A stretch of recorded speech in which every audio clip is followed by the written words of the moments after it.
हम सबको सदगुरु कबीर के उसी असली पहलू को जानने की ज़रूरत है। और जब गहराई से सोचेंगे, गहराई से विचार करेंगे, तो जिस तरह से लोगों ने कहा कि कबीर हिंदू धर्म के विरोधी हैं, अगर गहराई से विचार करेंगे तो आप पाएंगे कि अगर कोई असल में, अगर कोई सच में इस भारत ही नहीं विश्व का हितैषी है, वो सदगुरु कबीर हैं। क्योंकि वो मानवता की बात करते हैं, वो इंसानियत की बात करते हैं, वो प्रेम की बात करते हैं, वो जातिवाद की बात नहीं करते, वे छुआछूत की बात नहीं करते, वो व्यक्ति को निकम्मा बनाने की बात नहीं करते। वो कहते हैं करु बहिया बलापनी छाड़ बिरानी आस, जाके आंगन नदिया बहे सोकस मरे प्यास। वो किसी को निकम्मा नहीं बनाना चाहते, वो कहते हैं इंसान सिर्फ इंसान बन जाए। यदि इंसान इंसान बन सकता है तो समझना समस्या का समाधान हो गया। तो लोगों ने सदगुरु कबीर की छवि को, सदगुरु कबीर के समाज पिछड़ता चला जा रहा है। आज जहाँ एक और देश जाति धर्म संप्रदाय के नाम पर बट रहा है, वहाँ सदगुरु कबीर की वाणी समझिए अमृत का काम करे। सदगुरु कबीर की वाणी अमृत का काम करेगी। हमें सदगुरु कबीर के व्यक्तित्व को पहचानने की ज़रूरत है। अक्सर मैं कहा करता हूँ, कई लोग कहते हैं कि कबीर तो मंदिर का विरोधी है, कबीर तो पूजा का विरोधी है, कबीर तो भगवान का विरोधी है। लेकिन जानते हो विरोध क्यों करते हैं?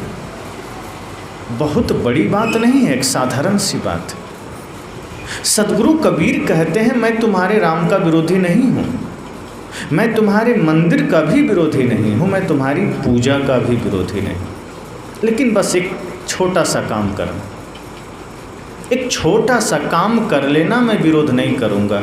लोगों ने कहा क्या? साहब ने कहा बस इतना करना कि जब मंदिर जाओ पूजा करो, राम जी की उपासना करो, ठीक है, लेकिन जब घर लौट करके आओ तो अपने भाई के साथ राम जैसा ही व्यवहार करो। जब घर लौट करके आओ तो अपने भाई के साथ भरत जैसा ही व्यवहार करो। और यदि तुमने वही व्यवहार घर में किया तो शायद तुम मंदिर न भी जाओ तो तुम्हारी पूजा हो गई। अगर तुमने राम का जीवन अपने जीवन में उतार लिया, उनकी मर्यादा को अपनी मर्यादा बना लिया, उनके भातृत्व प्रेम को अपना प्रेम बना लिया, साहब कहते हैं फिर मैं तुम्हारी पूजा का विरोधी नहीं हूँ। लेकिन तुम जाते तो राम के मंदिर में हो, लेकिन जब घर लौट कर आते हो तो मालूम पड़ता है कोई रावण घर लौट कर आया है, कोई राक्षस घर लौट कर आया है। तो कैसी पूजा है? ये तो पाखंड है। तो साहब राम की पूजा का विरोध करते हैं, राम के प्रति जो मान्यता है उसका विरोध करते हैं। वे कहते हैं कि तुम मंदिर जाओ, मैं मना नहीं करूँगा, लेकिन जब घर लौटो तो अपने आंगन को, अपने कमरे को, अपने घर को भी मंदिर की भांति रखो। लेकिन बाहर के मंदिर में जूते उतार करके, जल लेकर के, बेलपत्र लेकर के, पुष्प लेकर के, पत्र लेकर के, बतासे लेकर के, अन्य तमाम तरह के मेवे मिष्ठान लेकर के तुम जाते हो, चढ़ा देते हो। और जब अपने घर लौटते हो जो वास्तव में देवालय है, जहाँ सभी जीवित भगवान रहते हैं, तो वहाँ तुम दारू लेकर आ जाते हो, वहाँ तुम मांस मछली लेकर आ जाते हो, वहाँ तुम अंडा लेकर आ जाते हो, वहाँ तुम गुटखा पान सिगरेट चाय लेकर आ जाते हो। और घर में तुम आसुरी प्रवृत्ति को लेकर आ जाते हो। यदि तुम बाहर के ईंट पत्थर के मंदिर में तुमने पूजा की है, अगर तुमने बाहर के ईंट पत्थर के मंदिर में उपासना की है, अर्चन बंदन की है, और असली मंदिर जो कि घर है, अगर उसको तुमने कबाड़खाना बना दिया है, नरक बना दिया है, तो मैं तुम्हारी इस पूजा का भी विरोध करता हूँ। मैं इस पूजा को नहीं मानता, क्योंकि ये पूजा के नाम पर किया जाने वाला सबसे बड़ा पाखंड है। और सदगुरु कबीर कहते हैं मैं तुम्हारे भगवान का भी विरोध करता हूँ, लेकिन तब जब तुम बाहर राम कृष्ण को भगवान स्वीकार कर रहे हो, शिव ब्रह्मा विष्णु को भगवान स्वीकार कर रहे हो, दुर्गा, सरस्वती, पार्वती को भगवती स्वीकार कर रहे हो, लेकिन जब अपने घर में आते हो तो अपने पिता में भगवान का दर्शन नहीं कर पाते, अपने माँ में माँ भगवती का दर्शन नहीं कर पाते, अपने पड़ोसियों में देवत्व का दर्शन नहीं कर पाते।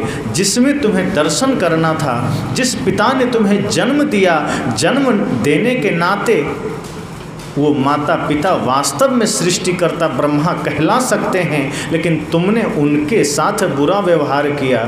जो माँ वास्तव में तुम्हारी जननी है, इस नाते उसे हम जगत जननी कह सकते हैं, लेकिन तुमने उसका तिरस्कार किया और तुम सोचते हो कि बाहर के भगवान को भगवान मानकर हमने बहुत बड़ा पुजारी होने का फर्ज निभा दिया, हम बहुत बड़े भक्त बन गए। साहब कहते हैं तो मैं तुम्हारे भगवान का भी विरोध करता हूँ।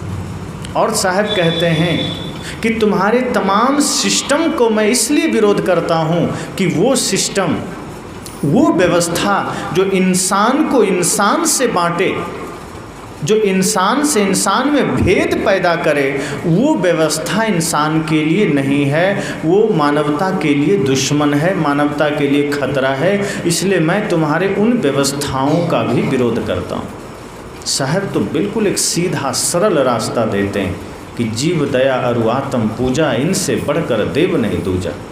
वे तो कहते हैं कि जीवों पर दया करो और अपने जैसे तमाम आत्माओं की पूजा करो, उनका ही सम्मान करो।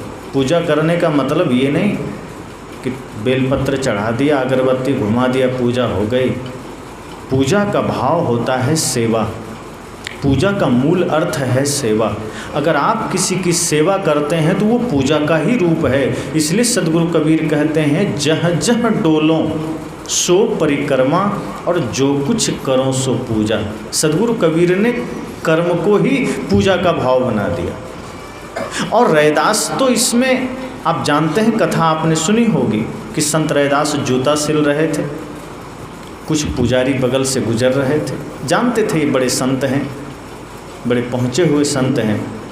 लोगों ने देखा कि आज रैदास बैठे हैं, जूता सिल रहे हैं। पुजारियों ने कहा, संत जी आप ऐसे ही जूता सिलते रहोगे? आज पूर्णिमा का दिन है, चलो मंदिर पूजा कराएं भगवान की। संत रैदास ने कहा, जाओ जाओ, मेरे पास अभी समय नहीं, मैं तो जूता सिल रहा हूँ। पुजारियों ने कहा, ये क्या, आज पूर्णिमा का दिन है, भगवान की पूजा करने का दिन है, तुम तो जूता सिले चले जा रहे हैं। अरे पूजा करो। रैदास ने कहा, तुम वहाँ पूजा के भाव से जा तो रहे हो, तुम्हें लगता तो है कि तुम मंदिर पूजा करने जा रहे हो, लेकिन मुझे संदेह है कि तुम पूजा करने नहीं जा रहे हो, तुम दिखाने जा रहे हो कि तुम भगवान के बड़े भक्त हो। आप लोग भी कभी देखते होंगे कि मंदिर में कई बार ऐसा होता है कि कई लोग जब जाते हैं तो जब अकेले होते हैं तो घंटी धीरे धीरे बजाते हैं, कहीं कोई नहीं है तो धीरे घंटी बजाएगा, लेकिन उसकी नज़र अगर आसपास पड़ जाए कि कोई आ रहा है तो ज़ोर से बजाता है ताकि लोगों को पता चले कि हम बड़े पुजारी हैं। वो भगवान के लिए नहीं बजाता, वो दिखाने के लिए बजाता है। रैदास ने कहा, मुझे पता है तुम्हारी पूजा, तुम जा तो रहे हो पूजा के भाव से, लेकिन तुम मंदिर में कुछ और होते हो, घर में कुछ और होते हो। तुम मंदिर में तो पुजारी होते हो और घर आते आते तुम्हारा स्वरूप बदल जाता है, तुम्हारा विचार बदल जाता है, तुम्हारी स्थिति बदल जाती है। तुम मंदिर में तो भगवान के भक्त होते हो, लेकिन बाहर तुम भक्त नहीं रहते, तुम्हारे भीतर करुणा नहीं रहती, क्योंकि तुम जब जीव की हत्या करवाते हो तो कई बार जो पंडित लोग होते हैं जीव वध करवाते हैं बकरा आदि का, तो उसका सिर काटकर खुद घर ले जाता है कि ये मेरा, इस पर मेरा हक है। रैदास ने कहा, तुम्हारी क्या पूजा है, तुम्हारा क्या जीवन है, वो मुझे पता है। लोगों ने कहा, अरे पूजा के लिए मैं कह रहा हूँ, आप तो पूरा प्रवचन ही सुना दिए। संत रैदास ने कहा, मैं जो कर रहा हूँ ये पूजा से कम नहीं। पुजारियों ने कहा, ये कोई पूजा है? आपके पास ना बेलपत्र है, ना बतासा है, ना पानी है, गंगा जल है, कुछ तो नहीं है। संत रैदास ने कहा, पूजा करने के लिए बतासे की ज़रूरत नहीं, पूजा करने के लिए गंगा जल की भी ज़रूरत नहीं है, पूजा करने के लिए मेवे मिष्ठान की भी ज़रूरत नहीं है। पुजारियों ने कहा, हम तो अब तक यही जानते थे कि इसकी ज़रूरत पड़ती, तो क्या चाहिए? संत रैदास ने कहा, पूजा करने के लिए सबसे पहले तो निर्मल मन चाहिए, जो तुम्हारे पास नहीं। पूजा करने के लिए पवित्र मन चाहिए, पवित्र हृदय चाहिए, जो तुम्हारे पास नहीं है, मेरे पास है। मन निर्मल होना चाहिए, और यदि मन निर्मल है, मन पवित्र है, तो जो मैं जूता सिलने के समय जो कठौते में जो पानी रखा हूँ ना, ये भी गंगा जल बन जाता है। और यदि तुम्हारा मन गंदा है तो तुम जो कमंडल में गंगा जल लेके जा रहे हो, ये भी नाली का पानी बन जाता है। भाव शुद्ध होना चाहिए, विचार शुद्ध होने चाहिए। तुम्हारे भाव शुद्ध नहीं है, विचार शुद्ध नहीं है, तो पूजा क्या करोगे? तो सदगुरु कबीर जैसे संत और उसी परंपरा में रैदास जैसे संत ने कहा कर्म ही पूजा है। जूता सिलना भी पूजा बन जाता है, सोच सकते हैं। रैदास ने कहा मैं ये जूता सिल रहा हूँ, किसी इंसान रूपी भगवान के चरणों की सुरक्षा होगी, इससे बड़ी पूजा और क्या होगी। किसी इंसान के चरणों की सुरक्षा होगी, कंकड़ से, कांटों से, कीचड़ से, इससे बड़ी पूजा और क्या हो सकती है। इसी भाव को सदगुरु कबीर कहते हैं कि जहाँ जहाँ डोलों सो परिक्रमा। कई लोग कहते हैं ना कि मैं मंदिर गया लेकिन परिक्रमा नहीं लगा पाया। कई लोग कहते हैं मुझे तीर्थ जाना था परिक्रमा करने। साहब कहते हैं जहाँ जहाँ डोलों सो परिक्रमा। उन्होंने कहा जहाँ जहाँ आप चलेंगे, जहाँ जहाँ कदम बढ़ाएंगे, वो भी परिक्रमा हो सकती है। लोगों ने कहा इतना सरल है परिक्रमा। हम तो सोचते हैं जब तक काशी न चले जाएं परिक्रमा कहाँ से होगी। हम तो सोचते हैं द्वारिका न जाएं तो परिक्रमा कैसे होगी। हम सोचते हैं जब तक मथुरा वृंदावन न चले जाएं परिक्रमा कैसे होगी। हम सोचते हैं जब तक जगन्नाथपुरी रामेश्वर न चले जाएं, महाकालेश्वर न चले जाएं, नासिक उज्जैन न चले जाएं, तब तक परिक्रमा होगी कैसे। साहब कहते हैं होगी, शर्त है, एक छोटा सा शर्त है। जहाँ जहाँ डोलों सो परिक्रमा, जो कुछ करो सो पूजा। इसके पीछे साहब का जो भाव छिपा है, वे कहते हैं अगर निर्मल मन से तुम खेत में काम करने भी जाओगे तो ये किसी परिक्रमा से कम नहीं है। कहा है ना साहब ने, संत दरस को जाइए तजी माया अभिमान, और ज्यों ज्यों पग आगे धरे कोटिन यज्ञ समान। कितने सरल शब्दों में साहब ने कहा कि संत दरस को जाइए। जो संत हैं, जो संतत्व जिनके भीतर है, जो संत प्रवृत्ति के लोग हैं, जब वहाँ जाओ, उनके दर्शनार्थ जाओ, तो माया और अभिमान ये दोनों को साइड कर देना। उसके बाद क्या होगा, साहब ने कहा ज्यों ज्यों पग आगे धरे कोटिन यज्ञ समान। जैसे जैसे कदम आगे बढ़ेगा करोड़ों यज्ञ के समान होगा। जौ तिल घी की जरूरत नहीं पड़ेगी। जहाँ एक और पंडित लोग बताते हैं जौ तिल घी डाल के यज्ञ करो, हवन करो। साहब कहते हैं पवित्र मन से उठा हुआ हर कदम यज्ञ बन सकता है। पवित्र मन हो तो आपका बढ़ाया हुआ हर कदम करोड़ों यज्ञ के समान हो सकता है। वही भाव साहब का छिपा है कि जहाँ जहाँ डोलों सो परिक्रमा, जो कुछ करो सो पूजा। वे कहते हैं आप अपने कर्म को ही पूजा क्यों नहीं बना लेते, क्यों अपने जीवन में कुछ अलग से करना चाहते हो। साहब का कहना है कि जिस प्रकार शरीर में श्वास आती और जाती है, क्या हम सबको श्वास के लिए कभी अलग से कोई व्यवस्था करनी पड़ती है। सोचना पड़ता है कि आज बहुत व्यस्त हैं, हमारे पास टाइम नहीं है, श्वास कैसे लें। समय निकालेंगे या 10 मिनट बाद श्वास ले लेंगे, 1 दिन बाद श्वास ले लेंगे। कभी किसी को लगा कि आज तो बहुत काम है, हम श्वास नहीं ले पाएंगे, छोड़ देते हैं, कौन श्वास लेता रहे, काम करके श्वास को लेंगे। क्या ऐसा कभी ख्याल आया। आदमी होश में हो तो, बेहोश में हो तो, काम कर रहा हो तो, काम ना कर रहा हो तो, सोया हो तो, जाग रहा हो तो, श्वास आती और जाती है, आपको कुछ नहीं करना पड़ता। श्वास के लिए किसी को प्रयास नहीं करना पड़ता लेने के लिए, वो आती और जाती है। साहब ने कहा श्वास श्वास में नाम लो, वृथा सांस न खो। साहब कहते हैं इसी तरह से अपने कर्म को इस तरह से बना लीजिए कि आपका किया हुआ प्रत्येक कर्म पूजा और सत्संग बन जाए। सत्संग मंच के सामने, सत्संग पंडाल में बैठ करके ही पूजा हो, इस ख्याल को भूल जाइए। सत्संग में बैठ करके ही सत्संग हो, साहब कहते हैं इस ख्याल से ऊपर उठ जाइए। साहब कहते हैं जहाँ जहाँ डोलों सो परिक्रमा, जो कुछ करो सो पूजा। यदि अवसर लग जाए सड़क में झाड़ू लगाने का तो इतने भाव से लगाइए कि आपका सड़क में झाड़ू लगाना भी पूजा हो जाए। साहब कितनी गहरी बात कितनी सरलता से कर देते हैं। यही सद्गुरु कबीर की महानता है। अन्य शास्त्रों को आप पढ़ेंगे तो छोटी छोटी बात को भी इतनी बड़े उलझन के साथ प्रस्तुत करते हैं कि समझ में नहीं आएगी। बड़े बड़े शास्त्र में बातें उलझा दी जाती।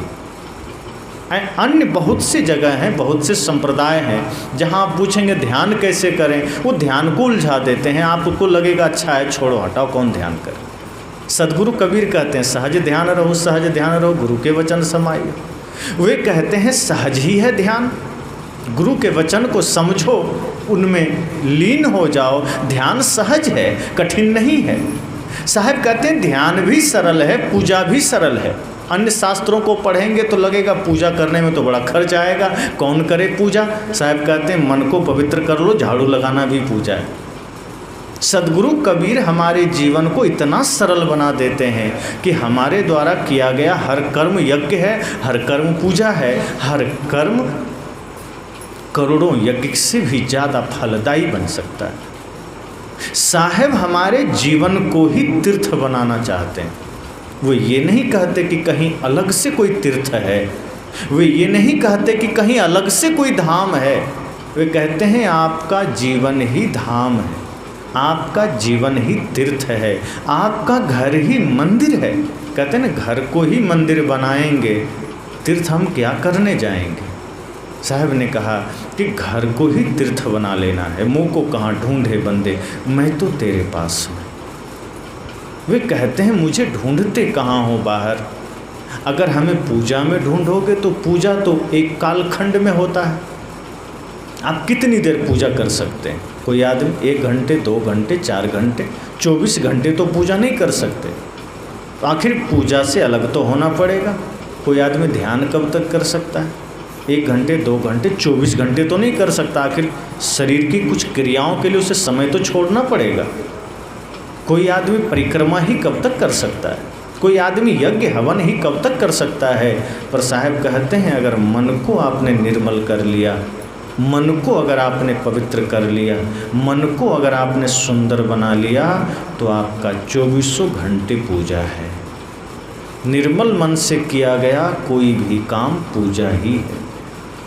अगर आप भोजन बना रहे हैं, अगर माताएं भोजन बनाते समय यह भाव से बनाएं कि हम इंसान रूपी भगवान के लिए भोजन बना रहे हैं, परम पवित्रता के साथ, परम भाव के साथ, प्रेम के साथ, भक्ति के साथ, तो आपका प्रतिदिन सुबह शाम भोजन बनाना भी प्रसाद बन जाएगा। इसलिए आप देखेंगे मंदिर या आश्रम में जो भोजन मिलता है उसको प्रसाद कहते हैं ना। घर में हम प्रसाद नहीं कहते हैं, घर में कभी कहते हैं कि आइए हमारे घर प्रसाद खा लीजिए। वो जब आप पूजा करेंगे तो ही प्रसाद बोलेंगे, प्रतिदिन के भोजन को नहीं। लेकिन आश्रम मंदिर के प्रतिदिन प्रति क्षण के भोजन को प्रसाद कहा जाता है। भोजन भी प्रसाद बन जाता है अगर पवित्र भाव से बना है, वो भी अमृत बन जाता है। अगर मन पवित्र नहीं है और बाहर पूजा खूब चल रही है, मन निर्मल नहीं है और बाहर पूजा खूब चल रही है, साहब कहते हैं मैं इसी पूजा का विरोधी हूँ। क्योंकि मन को तो धोया ही नहीं, मन को तो साफ किया ही नहीं, मन है गंदा और पूजाएं चल रही है बाहर। तो मैंने जो साहब के बारे में 2-3 बातें कही कि सद्गुरु कबीर यदि कहते हैं मैं भगवान का विरोधी हूँ, तो किस रूप में, कि अगर कोई बाहर भगवान तो मान रहा है, मंदिर में भगवान तो मान रहा है, लेकिन जो सब घट मेरो साइयाँ सुनी सेज न कोय, बलिहारी व घट की जागट प्रगट होए। जो इस भाव से अनजान है, साहब कहते हैं फिर मैं तुम्हारे भगवान का विरोधी हूँ। वे कहते हैं तुम राम की पूजा करो, लेकिन यदि राम जिस प्रकार भाइयों में प्रेम से जीते थे, माँ की आज्ञा का पालन करते थे, पिता की आज्ञा पालन के लिए जंगल चले गए, कम से कम अगर इतनी भी सीख तुम राम से ना ले पाए तो क्या लोगे। और सबसे बड़ी बात जो साहब कहते हैं कि जिस आदमी को अपने ही माता पिता में भगवान का दर्शन नहीं हुआ, जिसे जीवित प्राणियों में भगवान का दर्शन नहीं हुआ, वो पत्थर में भगवान को देखेगा? ये तो बिल्कुल मूर्खतापूर्ण बात है। जो जीवित में ही भगवान को ना देख सका, वो मंदिर जाकर भगवान को देख पाएगा? ये तो बिल्कुल दो कौड़ी की बात है। ये तो ऐसा ही है जैसे किसी की आंखें ठीक है, अभी तो रात है, सूर्योदय जब हो जाए और आपकी आंखें ठीक है, हमारी ठीक है, तो हम यहाँ बैठे बैठे भी सूरज का दर्शन कर सकते हैं। बस हॉल से थोड़ा बाहर जाने की ज़रूरत है। नहीं भी जाएंगे, उसके प्रकाश तो चारों ओर हम देख सकते हैं। ऐसा तो है नहीं कि सूर्य को देखने के लिए हमको सूर्य ग्रह पर जाना पड़े। अगर आँखें हमारी ठीक है, नेत्र हमारे ठीक हैं, तो हम जहाँ हैं वहीं से सूरज का दर्शन कर सकते हैं उदय होते ही। लेकिन यदि आँख ही खराब है तो यहाँ क्या, पूरा भारत घूम ले कोई आदमी, पूरी दुनिया घूम ले, सूर्य का दर्शन नहीं कर पाएगा। और वो सूर्य ग्रह पर भी भेज दिया जाए तो जल के राख जरूर हो जाएगा, पर वो सूर्य को वहाँ भी नहीं देख पाएगा। ठीक इसी तरह से यदि हमारे विवेक की आँख खुल चुकी है, यदि सद्गुरु कृपा से, संतों की कृपा से हमारे विवेक विचार के नेत्र खुल गए हैं, तो हमें मंदिर जाने की ज़रूरत कहाँ है। जहाँ देखेंगे वहीं परमात्मा ही तो है। माँ को देखो, उसमें ही परमात्मा है। पिता को देखो, भाई को देखो, छोटे छोटे बच्चे को देखो, छोटे छोटे जीव जंतु को देखो। लेकिन साहब कहते हैं तुम तो मंदिर में भगवान को देखना चाहते हो, जहाँ है वहाँ तो तुम आँखें बंद किए हुए। साहब कहते हैं मेरी बात मत मानो, अपने ही शास्त्र की बात मानो। अरे तुम्हारे भगवान तो मछली का रूप धर के आए हैं, कम से कम मछली में तो भगवान को देखो, तुम तो उसे मार के खा जाते। तुम्हारे तो शास्त्र में लिखा है मत्स्य कच्छ बराह नरसिंह सतयुग में 4 अवतार हुए। तो कम से कम मेरी तो बात छोड़ दो, मत मानो। मुझे तो तुम कह देते हो कि तुम भगवान का विरोधी हो, कम से कम अपने शास्त्रों की बात मानो। मछली पर तो रहम कर दो, कछुआ पर तो रहम कर दो। बहुत लोग अब कछुआ को भी खा जाता है, छोड़ता नहीं। आदमी इतना गिर चुका है, पहले के समय के राक्षस से भी ज़्यादा राक्षस आज हो गया। पहले के राक्षस से भी ज़्यादा ताकतवर हो गया है। बस आदमी को भ्रम ये है कि पहले के राक्षस का कद बड़ा होता था, हाथ बड़े होते थे, नाखून बड़े होते थे, दांत बड़े होते थे, आँख बड़ी होती थी। लेकिन ऐसा नहीं है, वो कल्पना किया जाता है। वस्तुतः उसके संस्कार को दर्शाने के लिए उसकी विराटता को हम चर्चा करते हैं कि ऐसा रहा होगा। मतलब इतना भयंकर बुरी प्रवृत्ति है उसकी, राक्षस का मतलब इतनी बुरी प्रवृत्ति, इतना खराब व्यक्तित्व कि हम उसको बड़ा बना करके प्रस्तुत करते हैं। जैसे रावण को 10 सिर इसलिए कहा जाता है, कोई अलग से 10 सिर रहा होगा ये बात तो समझ में नहीं आती। लेकिन जैसे एक शीश में कितना भयंकर अहंकार होता है, तो रावण को 10 गुना अहंकार था तो 10 सिर बना दिया गया। एक सिर में कितना भयंकर काम क्रोध लोभ मोह विकार होता है, उसका 10 गुना रावण के पास होगा, तो 10 सिर बना करके प्रस्तुत कर दिया गया कि ये रावण है। तो पहले के जो राक्षस थे, समझ लीजिए वो सारी प्रवृत्ति आज के इंसानों में है। पहले लोग मांस मदिरा पीते थे, मांस खाते थे, अच्छे लोगों को सताते थे, गलत काम करते थे, चोरी करते थे। अब सोचिए उनको राक्षस कहा जाता था। अब आज जो यही काम कर रहा है, क्या वो इंसान कहला सकता है? वही काम करने वाला आज इंसान नहीं हो सकता। सद्गुरु कबीर यही तो कह रहे हैं। कि मैं इन्हीं चीज़ों का तो विरोधी हूँ, मैं तुम्हारी पूजा का विरोध कहाँ करता हूँ। मैं तो तुम्हारे पूजा और तुम्हारे बीच जो दूरी है उसका विरोध करता हूँ कि बाहर तो पूजा चलती है लेकिन वो पूजा तुम्हारे आत्मा में उतर नहीं पाती, वो तुम्हारे कर्म में उतर नहीं पाती। तुम्हारे और तुम्हारे भगवान के बीच जो दूरी है मैं उसका विरोध करता हूँ कि जिस दिन तुम अपने और अपने भगवान के बीच की दूरी मिटा दोगे उस दिन तुम्हारा घर ही तीर्थ बन जाएगा, उस दिन तुम्हारा घर ही मंदिर बन जाएगा। साहब कहते हैं उन महापुरुषों के जिनके तुम चित्र घर में लगाए हो, जिनके शास्त्र तुम पढ़ते हो, जिनकी वाणियों को जुबान पर रटते हो, उनके आदर्शों को अपना आदर्श बना लो, फिर मैं तुम्हारे पूजा का विरोध कहाँ करूँ। तो सदगुरु कबीर के बारे में हम जितनी भी चर्चा करें वो कम है, और ज़रूरत ये है कि उनके उन विशालतम ज्ञान के सागर से हमें कुछ ऐसे सूत्र ले लेने हैं जो हमें भी भवसागर से पार कराते। जैसे सूर्य सारे अग्नि का स्रोत है, इसलिए आप आग जलाएंगे तो सदैव ऊपर की ओर जाएगी, जिसका जो स्रोत है वो उसी की ओर खींचा जाता है। जैसे आप जल गिराएंगे, पानी ज़मीन पर गिराएंगे तो कभी भी नीचे जाएगा, क्योंकि सागर उसका मूल स्रोत है और सागर धरती से नीचे है तो वो उधर की ओर जाएगा। सूर्य सभी अग्नियों का स्रोत है, तो आप आग जलाएंगे तो वो सूर्य की ओर खींचेगा, ऊपर की ओर जाएगा। लेकिन उस सूर्य को समझ पाना कठिन है। सदगुरु कबीर उसी तरह से ज्ञान के सागर हैं, स्रोत हैं। उनके एक छोटे से अंश भी अगर हम ग्रहण कर पाए उनके आदर्श को, उनके ज्ञान को, तो हमारे भीतर के भी ज्ञान का दिया जल सकता है, हमारे भीतर भी प्रेम का दिया जल सकता है, हमारे भीतर भी सत्य का दिया जल सकता है। और सदगुरु कबीर कहते हैं कि मेरी कोशिश यही है कि सबके हृदय में प्रेम का दीप जल सके, सबके हृदय में ज्ञान का दीप जल सके।